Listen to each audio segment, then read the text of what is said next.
নমস্কার, সুপ্রভাত চ্যানেলে আপনাদের সবাইকে স্বাগত। আজকে আবার একটা রান্না নিয়ে চলে এসেছি। আজ বানাবো নোটে ডাঁটার তরকারি। প্রথম থেকে লাস্ট পর্যন্ত ভিডিওটা আপনারা দেখুন। প্রথমে আমি গ্যাসটা জ্বেলে দেবো, কড়াইতে তেল দিয়ে দিচ্ছি। তেল গরম হয়ে গেছে, প্রথমে আমি বড়িটা ভেজে নেব।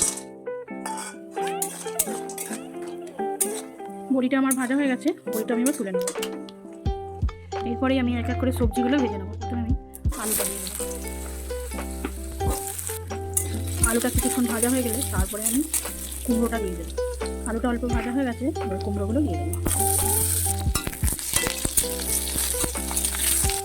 তো সবজিটা আমার ভাজা হয়ে গেছে, এবার কিন্তু আমি ডাঁটা, বেগুন, সবজিটা কিছুক্ষণ ভেজে নেব।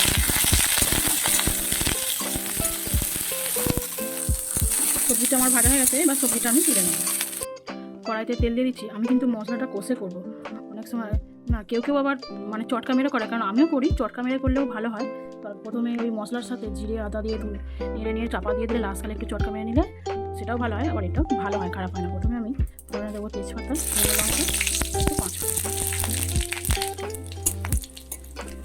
এবার আমি পেঁয়াজটা দিই। সবজিটা খুবই অল্প, তাই ছোটো একটা মাঝারি সাইজের পেঁয়াজ দিলেই হবে।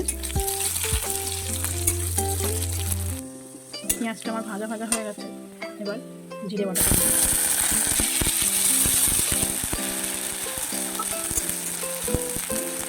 এরপরে একটু আদা আর কাঁচা লঙ্কা।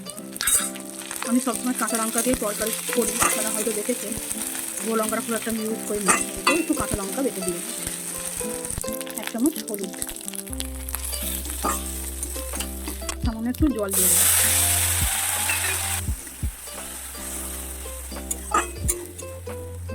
অল্প পরিমাণে একটু নিন। দেখুন মশলাটা তেল ছেড়ে দিয়েছে, তার মানে মশলাটা হয়ে গেছে। এবার আমি সবজিগুলোকে ঢেলে দেবো।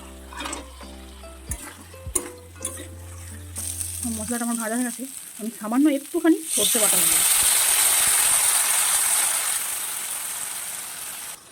আপনারা চাইলে নাও দিতে পারেন, আমি অল্প করে একটু দিলাম, দিয়ে এবার এটা চাপা দেবো।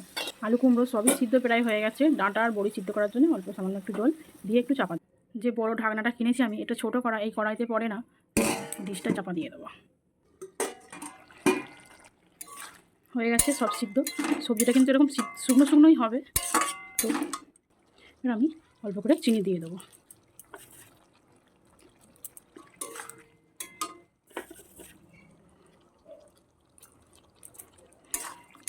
চিনিটাতে কিন্তু এই ডাঁটা তরকারি চিনি না দিলে কিন্তু টেস্ট হবে না, যতই আপনি মশলা যত রকমের চিনি দিতে হবে। ওটা হয়ে গেছে, আমি এটা তুলে নেবো। ভিডিওটা আমি এখানেই শেষ করছি। ভালো লাগলে লাইক করবেন, শেয়ার করবেন। ধন্যবাদ।